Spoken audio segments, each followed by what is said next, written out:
السلام عليكم، إزيكم عاملين إيه؟ إن شاء الله تكونوا بخير وبصحة جيدة. النهارده إن شاء الله هنعمل 3 أصناف. الصنف الأولاني طريقة تفريز السبانخ، والصنف التاني هنعمل طاجن السبانخ، وهنعمل كبة السبانخ، 3 مع بعض. قبل ما نبتدي نقول اللهم صل وسلم على سيدنا محمد.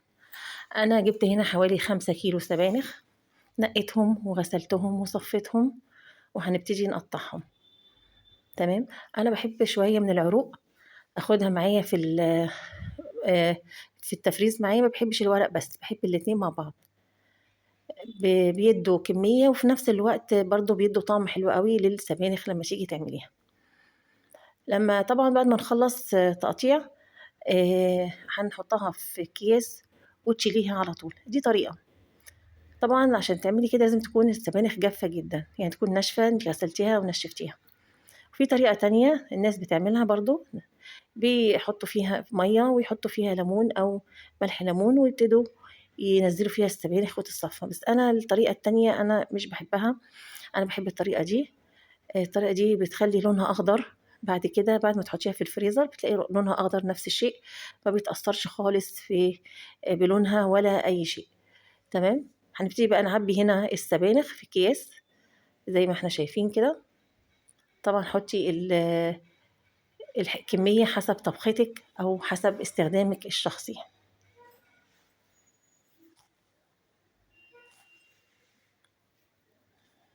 وبعد كده نقفل الكيس كويس وتطلّعي منه الهوا وتشيليه في الفريزر عندِك، زي ما أنتِ شايفة كده بالشكل ده.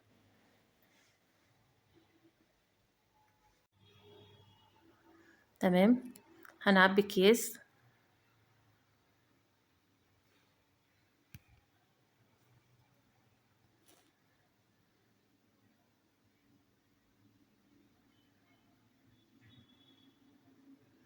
ده شكل الكيس بالشكل ده، تقدري تخلّيه مسطّح أكتر من كده. دلوقتي هنبتدي نعمل السبانخ بتاعتنا. هنبتدي نحط معلقة من السمنة، ونحط برضه شوية من الزيت، وهنبتدي ننزل بالبصلة بتاعتنا نشوّحها شوية لغاية ما تصفر بالشكل ده. تمام. هانزل هنا بقطع اللحمة بتاعتي وأشوّحها مع البصل شوية لغاية ما يبتدي لونها يتغيّر وتشد كده من الجنبين.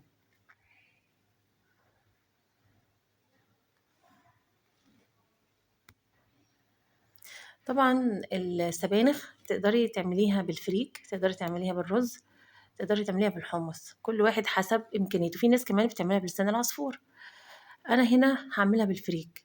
تمام. أنا جبت هنا حوالي كوباية من الفريك الصعيدي، نقيته وغسلته ونقعته حوالي نُص ساعة في المَيّة، عشان يسهّل معاكِ عملية السِوَى. هنا برضه باقلِّب الفريك على اللحمة والبصل وأشوّحهم كويس أوي.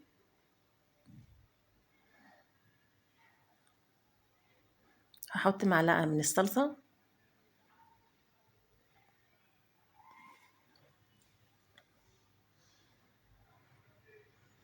وأشوّحها مع الفريك واللحمة والبصل.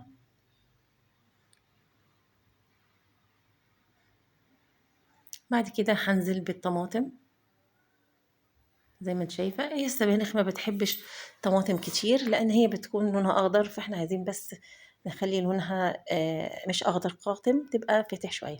هابتدي أنزل هنا بمَيّة سخنة من الكاتل.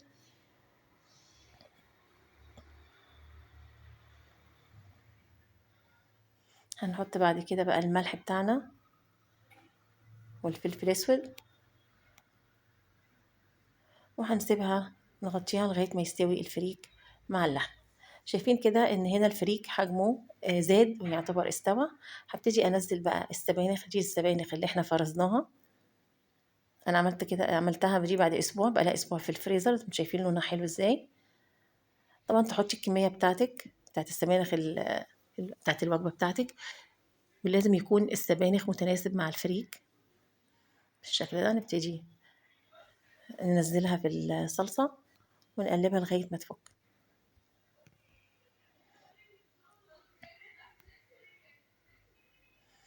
هنا خلاص شايفين السبانخ هي تعتبر فكِّت، وقلبناها وغليت مع غلوتين.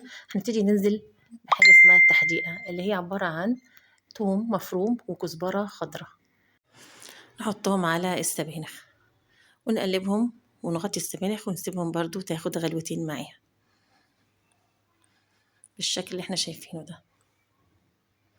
طبعا انا بفوت في الفيديو علشان خاطر الوقت ما يطولش، عشان دول 3 وصفات. تمام. بعد كده هنعمل التقلية بتاعة السبانخ. هي عبارة عن توم مفروم وبرده كزبرة خضراء ومعلقة من السمنة كبيرة وحوالي ربع كوباية من الزيت. هنبتدي نشوحهم على النار لغاية ما يدونا اللون الذهبي، وبعدين نحطهم على السبانخ زي ما شايفين كده. انا اختصرت في الفيديو.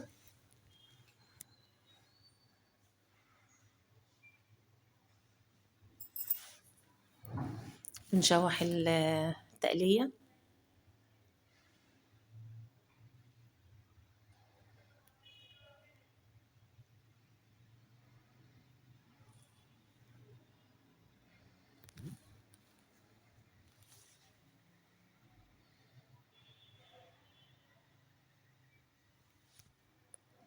هنبتدي بقى نفتح السبانخ وننزل بيها. شايفين الشكل شكشكت كده بالشكل ده، يبقى الطشة تمام كويسة.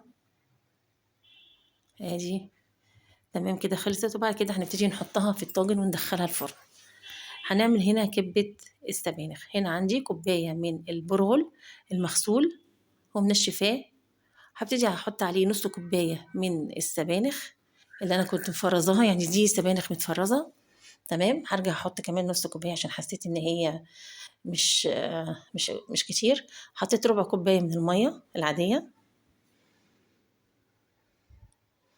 هنا لما قلبتها حسيت ان هي محتاجة سبانخ تاني.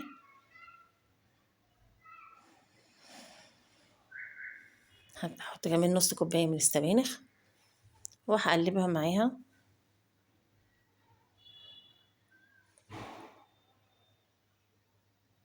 وهسيبها واغطيها معاها.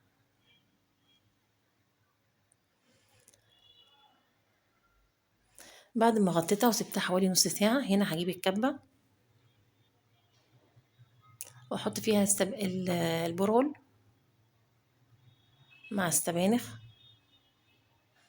وهحط هنا بهارات بعد كده اللي هي الكبة. بهارات الكبة بالنسبة لي هم 3 حاجات أساسية، اللي هو الملح والفلفل الأسود والبردقوش. البردقوش ده بالنسبة لي مهم جدا في الكبة، بيديها طعم تاني ويديها طعم تاني. حطيت لون أخضر وبعدين طحنتها في الكبة زي ما انتم شايفين بالشكل ده. هحط معلقة من النشا ومعلقة من الدقيق. ده كده شكلها بعد ما ضربتها في الكبة مرتين. تقدري تعمليها في المفرمة لو عندك مفرمة. هبتدي هنا انزلها في حاجة اوسع. طبعا انتي لو لقيتيها ان هي طرية تقدري تزودي من الدقيق، ولو لقيتيها ناشفة تقدري تزودي من المية. زي ما انت شايفة كده، انا شايفاها كويسة معقولة. وحتى برضو درجة اللون تقدري تزودي اللون او ممكن تحتاجيش اللون، هتبقى اخضر فاتح جدا. طبعا دي الكبة بدون لحمة مفرومة في البرغل، سادة برغل بس. طبعا الحشوة تقدري تحشي لحمة مفرومة وتقدري تحشي أي حاجة تانية معاها، جبنات، عايزة أي حاجة اللي انت عايزاه. تمام. بعد كده هناخد قطعة قطعة من الكبة. أنا باخد في حدود 25 جرام، وابتدي أحشيها لحمة مفرومة بالشكل ده زي ما انت عايزة بالشكل ده، وتروحي قافلاها كده. ولو حسيتي ان هي فيها تشقيق او حاجه، حطي لها شويه من الميه، يعني بالميه كده اعملي على الكبه بصبعك كده، خدي الميه واعملي على الكبه. انا بالنسبه لي الكبه فيهم حاجتين اساسيين، اللي هو البردقوش على البرغل والقرفه على اللحمه المفرومه، تديها طعم حلو قوي بالشكل زي ما انتم شايفين. طبعا تقدري تعملي اي كميه وتفرزيها وتشيليها في الفريزر وتطلعيها وقت الاستخدام، طبعا في رمضان او في اي وقت او في اي مناسبه. وعلى فكره كنت منزلها قبل كده كبه بالبنجر وكبه بالجزر وكبه بالبطاطس. هبقى احط لكم الفيديو، رابط الفيديو في صندوق الوصف. هنا هنعمل فطاير السبانخ. العجينة بالنسبة للعجينة وأنتِ عايزاها هتبقى في آخر الفيديو، هتلاقي العجينة. زي ما أنتِ شايفة كده فطاير السبانخ أنا عملتها بشكلين، الشكل ده اللي هو عملتها دواير كده بالشكل ده وتقفليها زي المثلث، تحطي لها اللي هو السبانخ. السبانخ عبارة عن إيه؟ اللي هو الحشوة عبارة عن بصل جوانح تشوحيه كويس كده لغاية ما يبقى لونه مصفر فاتح، وبعدين بتحطي له السبانخ اللي هي ورق السبانخ بس، وتحطيه عليها وتفضلي تقلبيهم وتشوحيهم مع بعض. بيكون يستحسن يكون في زيت زيتون، وتحطي عليهم سماق ومعلقة دبس رمان زي ما انتم شايفين كده بالشكل ده. تقدري تعملي الشكل ده او شكل المثلث، شكل المركب او المثلث زي ما انتم شايفه بالشكل ده. انا عملت هنا كمان واحده كبيره. فردت العجينه في صينيه من البيتزا وحطيت الحشوه كلها بالشكل ده، وبعدين هرجع اغطيها زي مثلا بتعملي رغيف الحواوشي زي ما انت شايفه بالشكل ده.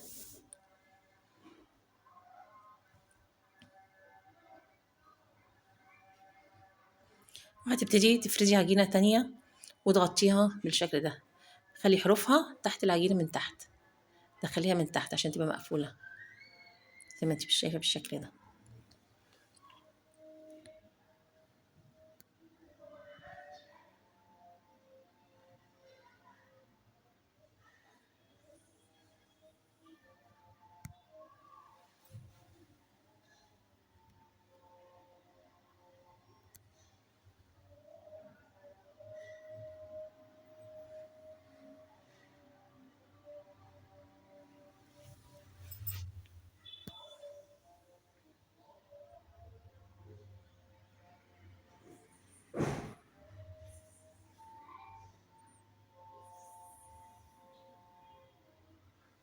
زي ما انت شايفه بالشكل ده. بعد كده هدهن وشها بشويه من الزيت، يستحسن زيت زيتون، وترش عليه برضو شويه من الميه وتدخليها الفرن على درجه حراره 180.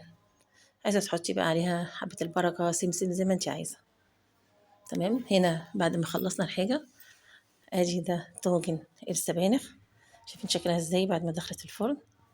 والله طعمه جميل جدا وتحفه. وادي الكبه بعد ما قليناها، هي سخنه طبعا زي ما انتم شايفين لونها عامل ازاي من جوه، واللحمه المفرومه بتاعتها شكلها جميل. وادي ده الفطار اللي احنا عملناها، اكل سخن وجميل. 3 وصفات او في ب- بصنف واحد بس اللي هو السبانخ. سخن طبعا مش قادره اقطعه زي ما انت شايفه كده بالشكل. العيش جميل جدا، العجينه دي حلوه قوي. يلا بينا نشوف العجينه بتتعمل ازاي لو عايزين تشوفوا لغايه الفيديو. بس اتمنى ان انتوا تشتركوا في القناه عشان يوصلكوا كل جديد، وتعملوا لايك، وتقولوا لي ايه رايكم في الكبه دي لو جربتوها قبل كده او جربتوها بحاجه تانية. عندي هنا كيلو من الدقيق، عليه معلقه من الملح، معلقتين من السكر، معلقه من السمنه، معلقه من الخميره، ونعجنه بالميه مع اللبن. وحطيت معلقه من الزبادي. تبتدي تعمليه في العجينه لغايه ما العجينه تلم بالشكل ده.